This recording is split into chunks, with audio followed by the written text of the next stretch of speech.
Mi nombre es Pilar Salazar, soy comunicadora y periodista y pues en esta ocasión yo les voy a hablar un poco acerca de un tema que muy pocas veces se aborda, sobre todo en ambientes educativos. Mi experiencia se basa justamente en eso, en una investigación que ha sido a través de la propia vivencia y de la propia corporalidad como parte de la necesidad de poder compartir estos conocimientos y esta experiencia en el ámbito educativo, que pocas veces es compartido y es tan necesario para crear una sociedad más reflexiva y más autocrítica de la manera en que nos relacionamos. Bienvenidos. Bueno, vamos a empezar esta presentación hablando de qué es el patriarcado.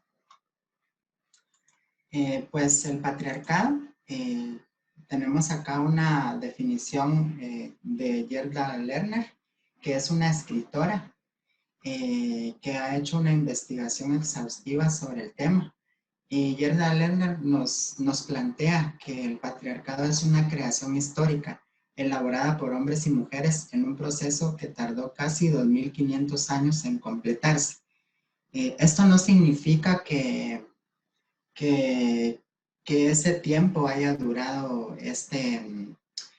digamos, esta práctica, sino este tiempo tardó en estructurarse y en crear digamos, unas bases bastante sólidas para que hasta el día de hoy digamos, este modo de represión se siga produciendo, sobre todo que se enfoca en las mujeres y en las mujeres trans y cuerpos feminizados. El patriarcado, como ya lo mencioné, tardó más o menos ese tiempo, según las investigaciones de Gerda Lerner, 2500 años. En este tipo de estructura, la mujer no asume liderazgo, no tiene voz ni voto, autoridad ni privilegio social. Vamos a hablar un poco acerca del origen etimológico de la palabra patriarcado. Patriarcado viene de la palabra pater familias, que significa el padre de familia, y generalmente tiene una modalidad patrilineal. Esto significa que hay un interés de parte de la línea paterna en mantener el control y de mantener las relaciones de poder a partir de esta línea, o sea, a partir de los descendientes de un pasado vía paterna. El pater familias era el ciudadano independiente que tenía y tiene el control de todos los bienes y personas que pertenecían a la casa. Tenían la patria potestad de ejercer el poder sobre los hijos, la mujer, o sea, sobre toda la familia. Entonces, es importante entender que el patriarcado es una estructura que no se inventó de la noche a la mañana, sino fue una realización dinámica que fue creciendo hasta lo que hoy en día vemos tanto en todas las formas de violencia y opresión que existen en las sociedades. Vamos entonces a pasar a la siguiente diapositiva y queremos, bueno, quisiera compartirles un poco más acerca de este término, patriarcado. La función del pater familias era tener el control de todos los bienes de la casa, como ya lo mencionamos, y sobre todo el control sexual y reproductivo de las mujeres. También tener el control de los niños y de los esclavos, porque el patriarcado también tiene que ver con una estructura que se fue desarrollando a partir de la venta de esclavos y de la venta también de mujeres desde un punto de vista reproductivo. A eso se refiere el origen del patriarcado. La cultura patriarcal y cultura matrística. Es importante entender también que el patriarcado no es un concepto que ha existido o que existió desde el inicio de los tiempos. antes del patriarcado existió otra cultura y es la cultura matrística. Entonces voy a hablarles un poco acerca también de la cultura matrística a partir de las reflexiones de un biólogo de nombre Humberto Maturana, que también por ahí en los materiales van a encontrar ustedes bibliografía para que puedan investigar un poco más acerca de esto. Y pues la cultura básica en la cual los seres humanos modernos occidentales estamos inmersos, pues es la patriarcal, ¿verdad? Pero anteriormente les hablaba de la cultura matrística. Pero antes de pasar a la cultura matrística, también es importante recalcar lo que aquí Humberto Maturana nos está planteando acerca del orden simbólico del patriarcado, que nos habla de una cultura patriarcal europea. El otro, la cultura que sabemos ahora. Nos menciona ahí otra autora que podemos ir a investigar, Gimbutas, que habla también de toda esta genealogía que se va dando. Y bueno, pues luego de la cultura patriarcal, entonces es importante también conocer que la cultura que sabemos ahora, que la precedió en Europa y que vamos a llamar cultura matrística, como tales, estas dos culturas constituyeron dos modos diferentes de vivir las relaciones humanas. Y según lo dicho antes, las redes de conversaciones que las caracterizan realizan dos configuraciones de coordinadores de acciones y emociones distintas que abarcan todas las dimensiones de este vivir. La cultura patriarcal constituye una red cerrada de conversaciones caracterizada por las coordinaciones de acciones y emociones que hacen de nuestra vida cotidiana un modo de vida cotidiana coexistente que valora la guerra, la competencia, la lucha, las jerarquías, la autoridad, el poder, la procreación, el crecimiento, la apropiación de los recursos y la justificación racial del control y de la dominación de los otros y de las otras y de los otros a través de la apropiación de la verdad. Bueno, pues la cultura matrística, su cultura parece haber sido básicamente igualitaria, pacífica, próspera y jovial. Sus ciudades carecían de muros defensivos y en su arte no se aprecian escenas de violencia. Asoma una cultura basada en la celebración de la vida. No hay hordas ni estados, sino poblaciones autónomas de varios miles de hablantes. Se conoce la metalurgia, pero no se aplica para fabricar armas.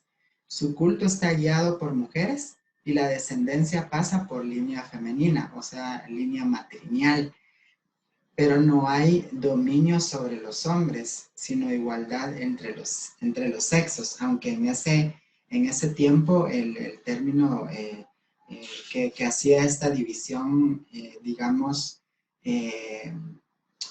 imaginaria del sexo y de género no estaba todavía definida de esa manera. Pero es importante mencionarlo en esta presentación. Como ya hemos visto, una breve genealogía, una breve cartografía respecto al patriarcado, su historia y cómo ha influido en las relaciones de poder y de opresión respecto al tema del género. También es importante abordar el tema de las relaciones de poder y de el pensamiento binario y el pensamiento heterosexual. En ese sentido, vamos a hacer una breve, digamos, presentación o una breve síntesis de el libro de Monique Wittig, que se llama El pensamiento heterosexual. En este En este apartado vamos a explicar también un poco el tema de la heterosexualidad. La heterosexualidad fue un concepto que no todo el tiempo existió. La heterosexualidad es un invento de la modernidad, junto con el concepto de homosexualidad. Ambos temas no se trataron nunca a partir o antes, más bien del siglo XVIII, siglo XIX. Es un invento relativamente nuevo. Bueno, la heterosexualidad fue introducida y más bien fue un tema que empezó a abordar el escritor y poeta Carl Maria Kermeny, juntamente con el concepto de homosexualidad. Son los primeros registros que se tienen. Pues en ese sentido, es importante también entender que el lenguaje y la manera en que creamos la realidad a partir de las palabras tiene que ver también con la manera en que van predominando las verdades a través del tiempo. Monique Wittig habla de una multiplicidad de lenguajes que producen efectos. La ciencia del lenguaje, como lo aborda Levi Strauss, desde el lenguaje, desde el psicoanálisis Lacan y Freud, y la lingüística Roland Barthes, que tiene también conceptos estructuralistas. El mundo entero es un gran registro donde se inscriben lenguajes diversos, nos dice en este libro Monique Wittig.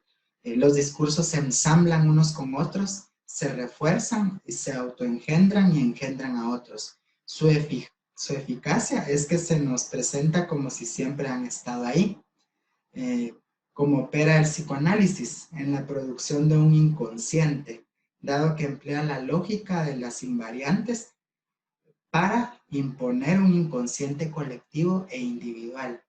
Y acá se está refiriendo específicamente a la heterosexualidad, como una forma de un lenguaje que se introyecta a lo interno del inconsciente a través del tiempo. Y para esto ha utilizado las herramientas de las ciencias, por ejemplo, a partir de como lo menciona acá Monique Wittig, a través del psicoanálisis, por ejemplo, a través del lenguaje, como ya lo dijo, como una relación de opresión, en el caso del psicoanálisis entre paciente y médico. Lacan ha encontrado estructuras para ponerlas ahí en el inconsciente, es lo que nos menciona en este libro del pensamiento heterosexual Monique Wittig. También habla del discurso pornográfico. La violencia a través de sus imágenes manda un mensaje claro de sumisión de las mujeres. Las mujeres son muy visibles como objeto sexual, pero no como sujeto social, incluso para los cuerpos feminizados y las mujeres trans. Los contradiscursos del posporno es una manera de contrapropuesta y de bajarle el poder a este discurso pornográfico para contravertir los efectos, para contravertir los discursos hegemónicos de la pornografía heterosexual, donde hay una dominada y hay un dominador. No se trata de que el posporno reivindique el arte frente a la pornografía, sino más bien de que ambos, arte y posporno, son espacios de experimentación, de crítica y de investigación en los que se trabaja con la materialidad del signo, con la imagen y el sonido y con su capacidad de crear efectos, de producir placer e identidad.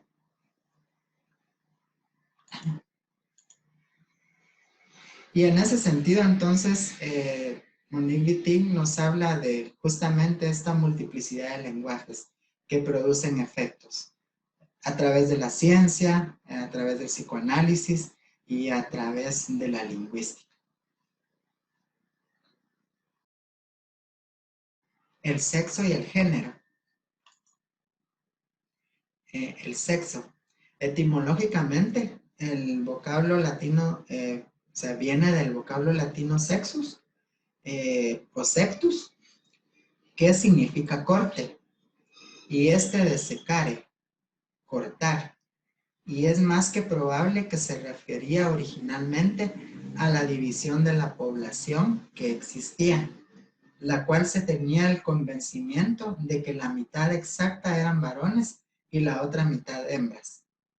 Aunque algunas fuentes indican que bien podría haberse originado de las ideas de que, según se explica en los evangelios, la primera mujer Eva fue creada a partir de cortar y sacar una costilla a Adán. Bueno, si nos damos cuenta, el origen etimológico de sexo es muy probable que venga a partir de una carga simbólica de origen religioso. Y esto viene a permear también las relaciones de opresión y de poder entre hombres y mujeres, porque si a partir de los conceptos básicos ya hay una carga, digamos, religiosa, una carga ideológica del significado, de la forma en que nos asignan al nacer, eso va a permear las relaciones en las sociedades. El origen etimológico de género. El concepto de género es utilizado por primera vez en las ciencias sociales en los años 50, cuando el endocrinólogo John Money propone el término gender role o rol de género para describir los comportamientos asignados socialmente a los hombres y a las mujeres. Esto sucede frente al problema que implican los nacimientos de bebés intersexuales para el ejercicio de la asignación sexual binaria. John Money propone en 1955 este término para describir el conjunto de conductas atribuidas diferencialmente a las mujeres y a los varones. Esto crea un imaginario, crea una manera de dividir los roles, de acentuar los roles de género y las diferentes atribuciones según lo que antes se asignaba como sexo, ¿verdad? Entonces lo que vino a hacer el género es a terminar de definir esas relaciones de poder y terminar de definir cuál era el papel de cada ser humano según la estética genital que tenía.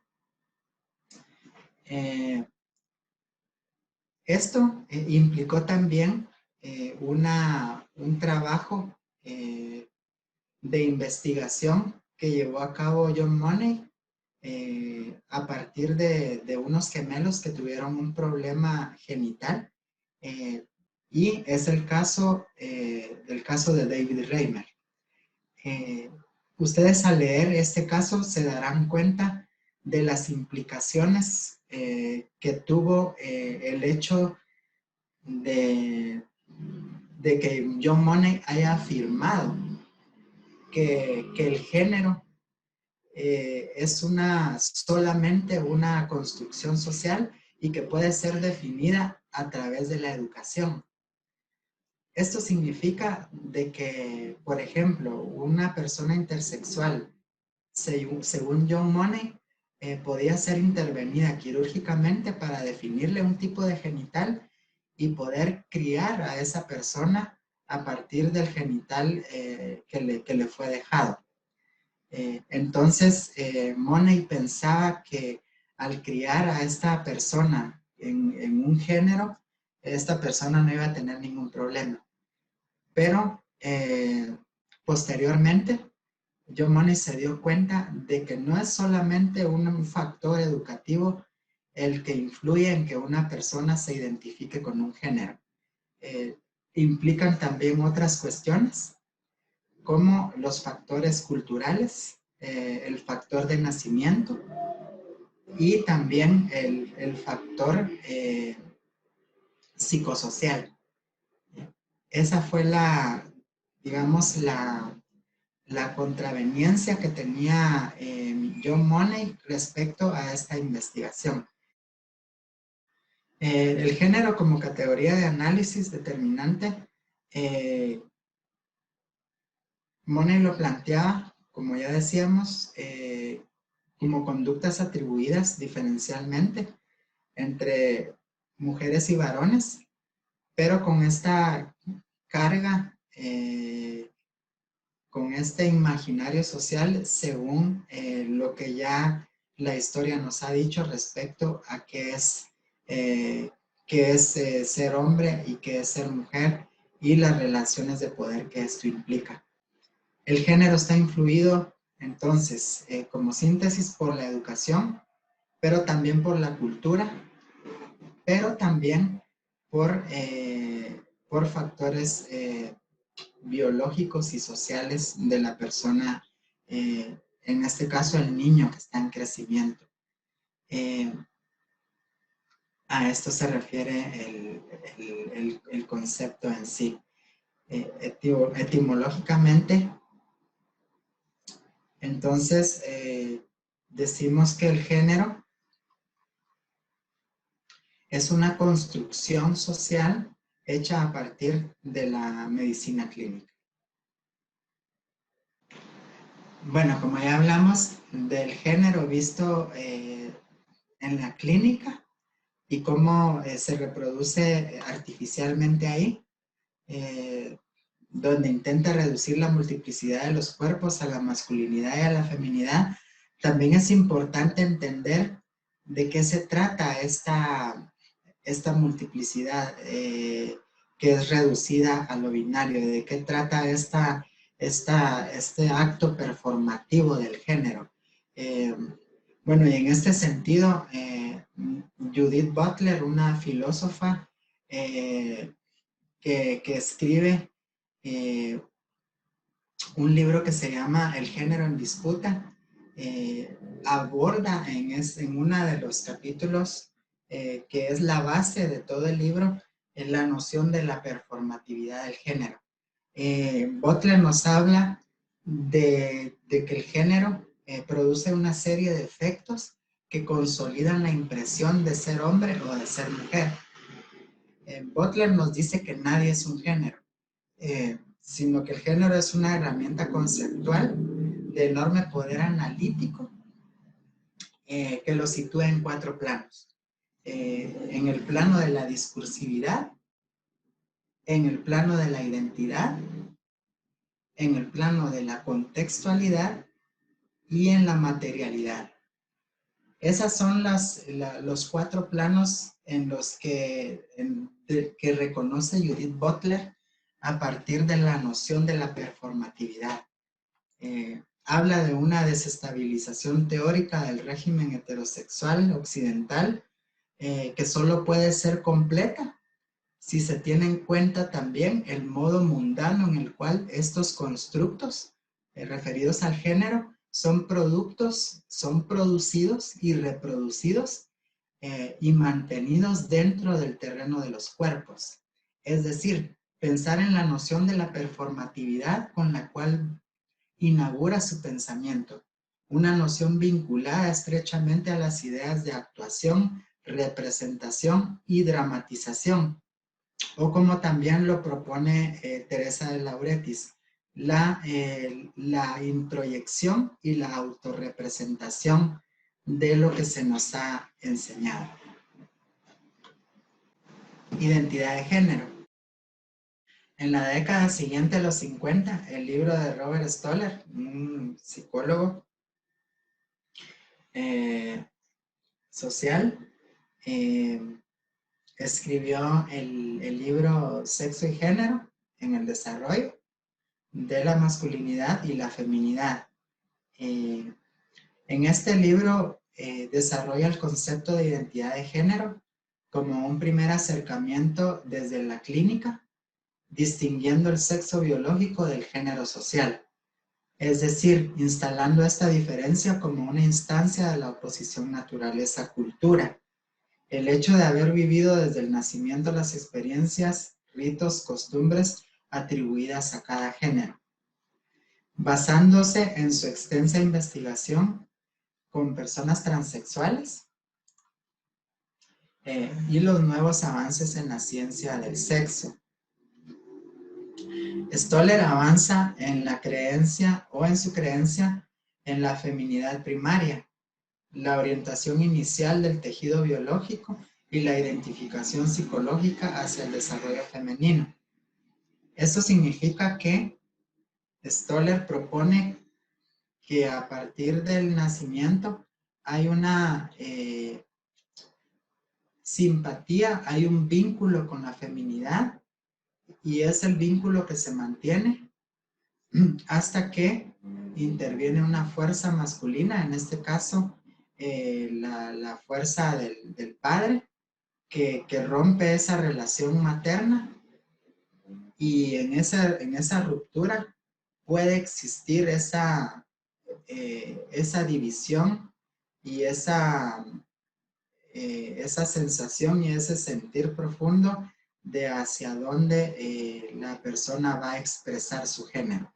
Eso es lo que está proponiendo Robert Stoller en este escrito. Identifica 3 componentes en la formación de la identidad de género central: un sentido innato e inmutable de masculinidad o de feminidad que se consolida en el segundo año de vida, según lo que propone este médico, donde influyen las cuestiones biológicas y hormonales, y donde también influyen las cuestiones ambientales y los efectos del contexto social. Entonces, la identidad de género en un concepto sintetizado y generalizado podemos decir que es como la persona en su sentir profundo se identifica, ya sea con el género masculino o con el género femenino. Y de acuerdo a esa vivencia y a ese sentir es como se expresa, como vive ante la sociedad. La identidad de género y las ciencias duras. Un estudio realizado en adolescentes transgénero ha probado, supuestamente, que tienen unos parámetros de actividad cerebral similares a los del género con el que se identifican. En el estudio que ha sido realizado en la Universidad de Liege, en Bélgica, dirigido por la doctora Julia Baker y publicado por la Sociedad Europea de Endocrinología, se trabajó con chicos y chicas con disforia de género. La disforia de género es una, digamos, inconformidad respecto al género que se le fue asignado al nacer. Valga este paréntesis para seguir. Trabajó con chicos y chicas con esta situación usando resonancias magnéticas. El equipo estudió la forma en la que sus cerebros reaccionaban a una feromona que produce reacciones específicas para cada género. Su actividad se correspondió con su identidad. Bueno, este es un estudio que supuestamente comprueba que el cerebro de las personas trans, ya vamos a llegar a ese concepto, a las personas que no se identificaron con el género que se les asignó al nacer, sino que se identificaron con el género opuesto, sí reaccionaron a unas feromonas que solo producían efectos en el género establecido en el que se estaba haciendo el experimento. Los resultados supuestamente fueron positivos Y bueno, digo supuesto en toda esta historia que cuento porque es importante entender también que las ciencias duras o las ciencias todo el tiempo están en constante mejora y en constante desarrollo.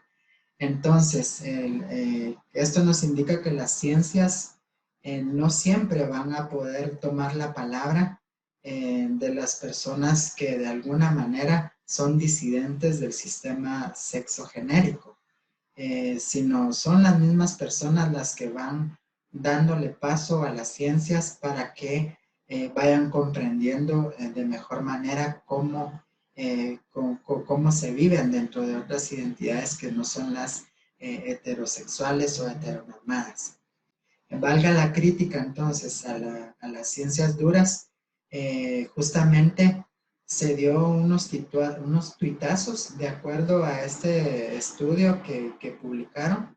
Estos tuitazos fueron de parte de activistas quienes hacían referencia a esto y decían la actividad cerebral de las personas trans coincide con su identidad de género, no con su sexo biológico.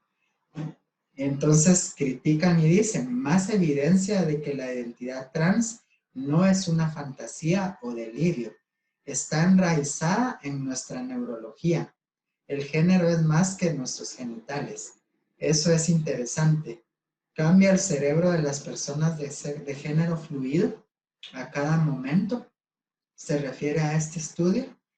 ¿O es eso una política trans completamente falsa de acuerdo a las investigaciones?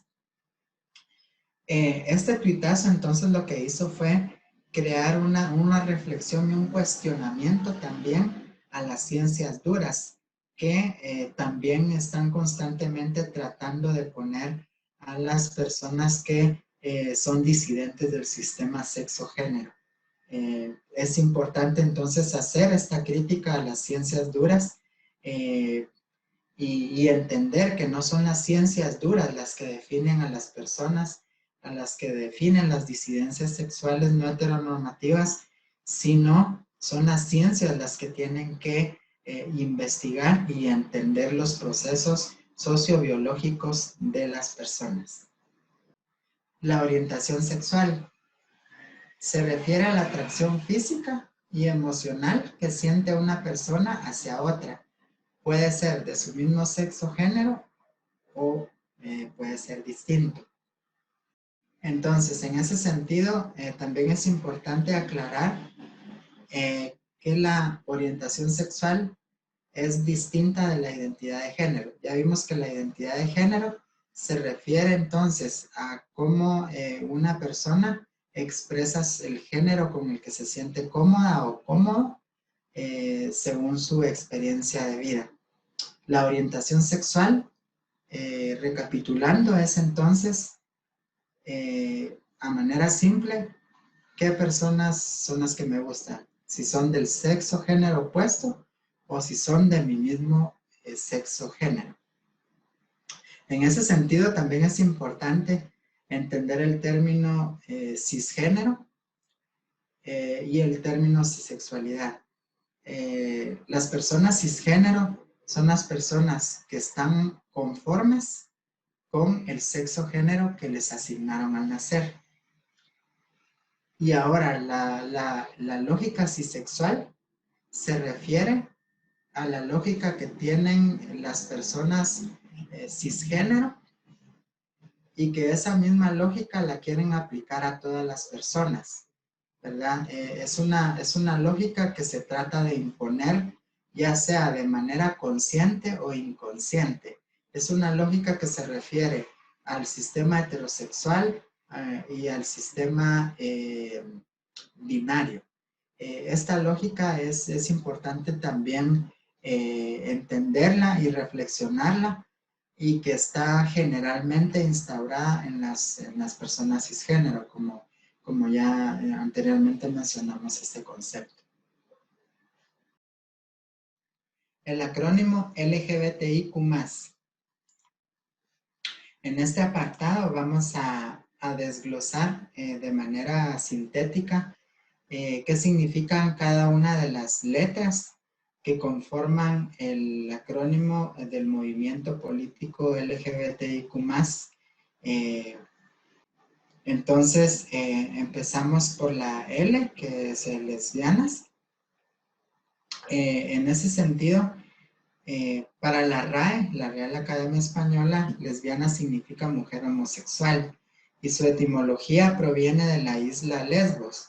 El incipiente activismo postdisturbios de Stonewall, que sucedió en 1969 en Estados Unidos, pone a la palestra un cuestionamiento como el del colectivo de lesbianas radicales que decían que la sexualidad y la identidad son construcciones sociales dentro de una sociedad patriarcal, pero no sabían que sería una aproximación a lo que años después se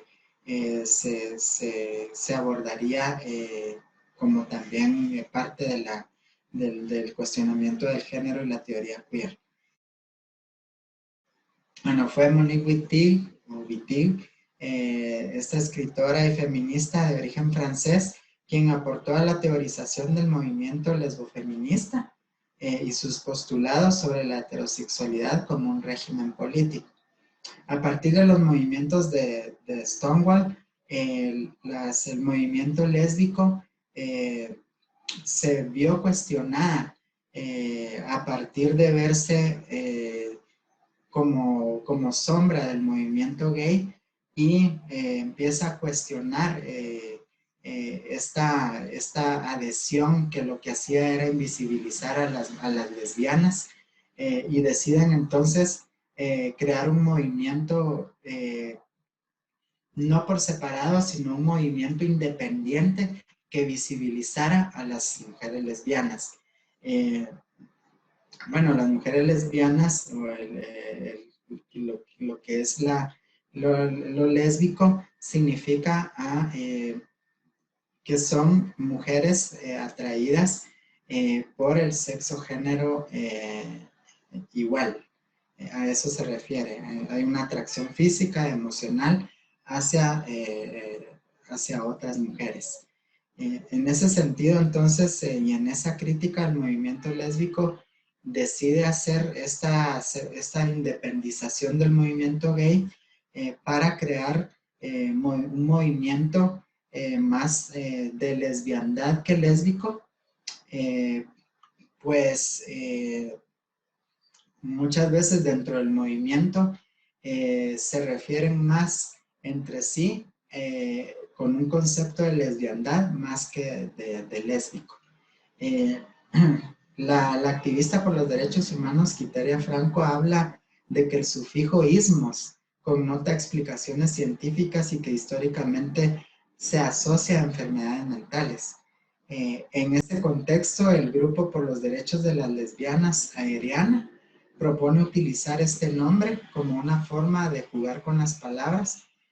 Se refiere al término lesbiandad y las consignas que surgieron durante la Revolución Francesa, tales como libertad, igualdad, fraternidad, porque según menciona Franco, si hay fraternidad puede haber lesbiandad.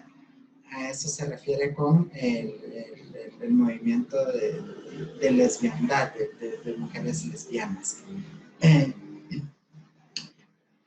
Bueno, entonces, gays, que es la siguiente palabra del acrónimo, se refiere a hombres específicamente que sienten atracción física y emocional hacia otros hombres. O sea, específicamente se refiere al contexto y a la identidad de hombre homosexual, de hombre que siente atracción hacia otros hombres.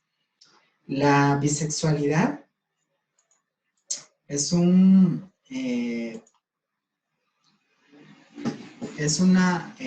orientación sexual también que se refiere a personas que sienten atracción física y emocional hacia personas ya sean hombres o mujeres. Hay una atracción hacia los dos géneros. Eso se refiere a la bisexualidad. Luego es importante entonces, luego de hacer eh, esta pequeña introducción a las orientaciones sexuales, porque de lo que hemos hablado ahorita hasta este momento es de orientación sexual, ya sea en el contexto de mujeres, en el contexto de hombres y en el contexto de hombres y mujeres. Ahora, las otras palabras del acrónimo se refieren a identidades de género. Por ejemplo, en el caso de las personas transgénero, transexuales y travestis, vamos a hacer ahí una pequeña definición.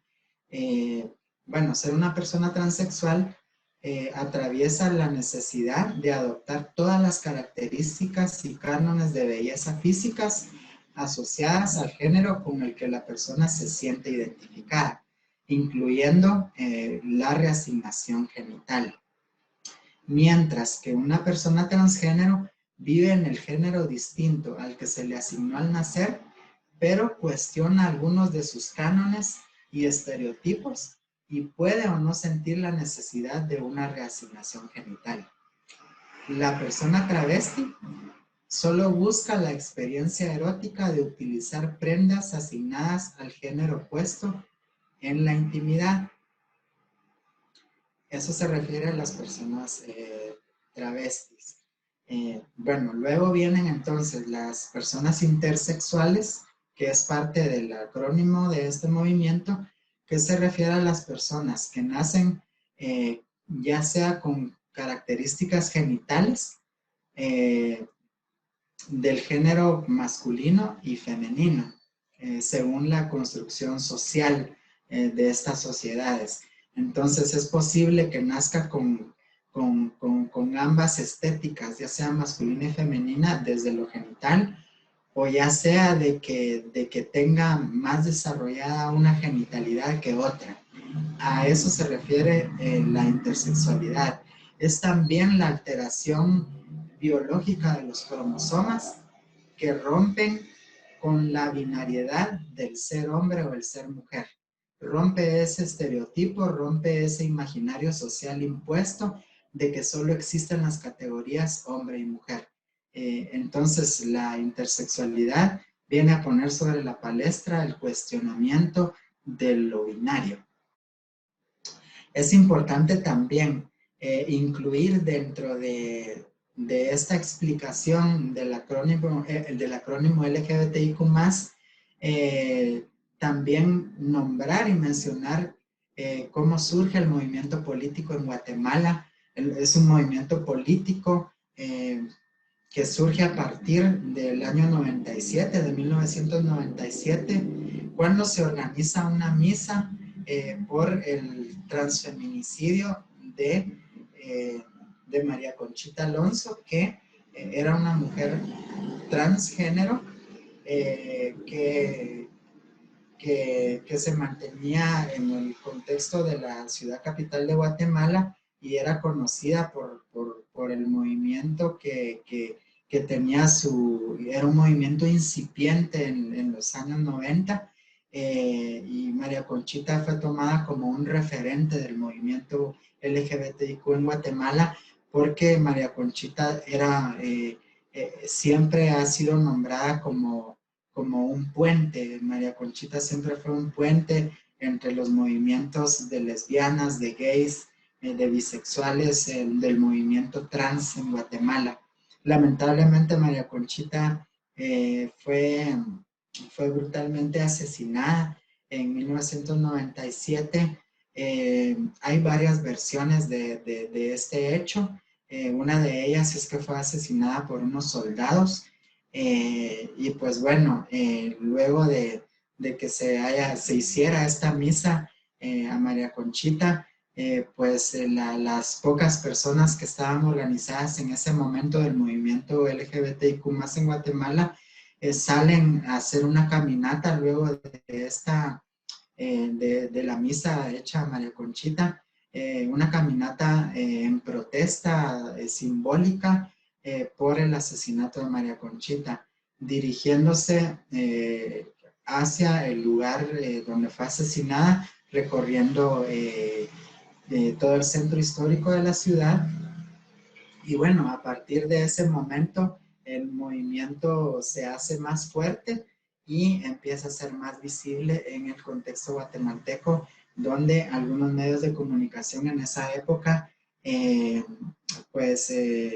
nombraron el hecho, nombraron el acontecimiento con María Conchita, aunque los medios de comunicación históricamente siempre han tenido un rol de, claro, por un lado de visibilización, pero por el otro también de estigma, de reproducción, de discriminación hacia las comunidades LGBTIQ+.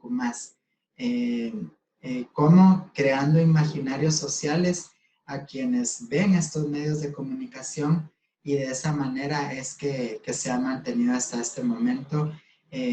No, en los medios de comunicación actualmente no vemos una manera correcta de cómo nombran a las personas del movimiento LGBTIQ+, sino constantemente están siendo agredidas simbólicamente y socialmente a través de la manera en que son nombradas. Esto es con respecto al movimiento histórico guatemalteco, y respecto a la explicación y el desarrollo del tema del acrónimo LGBTIQ+, como movimiento político. Bueno, hemos llegado al final de este recorrido. En realidad me alegro mucho que hayamos podido terminar y llegar hasta donde estamos ahora. Quiero dejarles una pequeña reflexión respecto a los temas que vimos con respecto a la diversidad sexual, género y el orden simbólico patriarcal.